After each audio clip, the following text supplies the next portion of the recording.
बिहार के मुख्यमंत्री सम्राट चौधरी एक्शन में आ चुके हैं। सम्राट चौधरी ने अपनी पुलिस को खुली छूट दे दी है। सम्राट चौधरी ने साफ लफ्जों में ये कह दिया है कि अपराधियों को दोहराइए, ज्यादा अति करे तो उसका अंत करिए और ज्यादा मनमानी और अपराध को बढ़ाए, जनता को त्रस्त करे तो उन्हें ठोकिए। दरअसल पूरा वाक्य आपको भी पता है कि बिहार के मुख्यमंत्री सम्राट चौधरी के बनने के बाद, सीएम बनने के बाद लगातार सम्राट चौधरी फुल फेज में आ चुके हैं और इसी कड़ी में तमाम डीएम और एसपी के साथ उन्होंने बैठक रखी और बैठक में दिशा निर्देश साफ लफ्जों में दिया गया कि लगातार अपराधियों को दौड़ाना है और अपने मंसूबों में कामयाब होना है। दरअसल बिहार के मुख्यमंत्री बनने के बाद लगातार ये कयास लगाया जा रहा था और इस तरह के सवाल उठाए जा रहे थे कि बिहार में जो Nitish Kumar law and order और विधि व्यवस्था को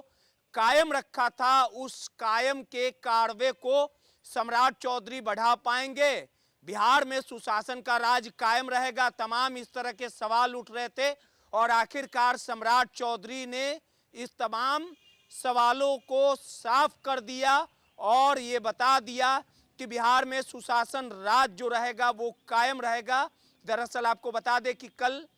अधिवेशन भवन में तमाम बिहार के सभी जिले के डीएम और एसपी के साथ बैठक की गई थी और बैठक में तमाम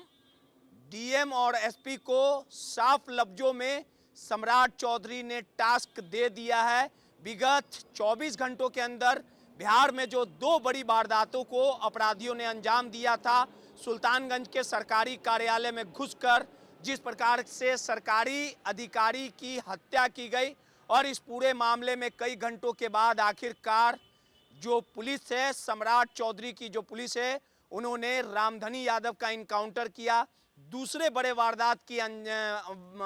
की बात की जाए तो सिवान उस समय दहल उठा जब बीजेपी के पूर्व एमएलसी के रिश्तेदार बहनोई और भांजे की गोली मार दी गई और इस पूरे गोलीबारी में भांजा हर सिंह की मौके पर मौत हो गई। और इस पूरे मामले में देखिए कि सम्राट चौधरी की पुलिस ने ताबड़तोड़ एक्शन दिखाते हुए छोटू यादव जो मुख्य आरोपी था, आखिरकार उसे भी इनकाउंटर में घायल किया गया, दोनों पैरों में गोलियां मारी गई। यानी सम्राट चौधरी ने अपने तमाम पुलिस के आला अधिकारियों के साथ बैठक की, टास्क दे दिया गया और साफ तौर पे ये कह दिया गया है कि अपराधियों की तूती नहीं चलेगी। सम्राट चौधरी ने जब ये पूरी तरह से बैठक की समाप्ति हुई तो उन्होंने मंच से साफ लफ्जों में कहा कि अपराधियों को माला पहनाना नहीं है, माला चढ़ाना है। ये तमाम जो बातें हैं वो सम्राट चौधरी के थे। लगातार बिहार के मुख्यमंत्री बनने के बाद सम्राट चौधरी फुल फेज एक्शन में दिख रहे हैं और आपको भी पता है कि बिहार में जिस प्रकार से अपराध का ग्राफ बढ़ा है, लगातार बढ़ते अपराध को लेके सम्राट चौधरी की फजीयत हो रही थी और आखिरकार सम्राट चौधरी योगी मॉडल की तरह अब बिहार में काम कर रहे हैं। जब बिहार के गृह मंत्री हुआ करते थे और बिहार के मुख्यमंत्री नीतीश कुमार हुआ करते थे तो सम्राट चौधरी के हाथ बंधे हुए थे, लगातार अपराधियों की तूती बोलती थी, अपराध का ग्राफ बढ़ता था और बिहार में विधि व्यवस्था सम्राट चौधरी से नहीं संभल रहा था, जिसको लेके लगातार विपक्ष के निशाने पर रहते थे। लेकिन अब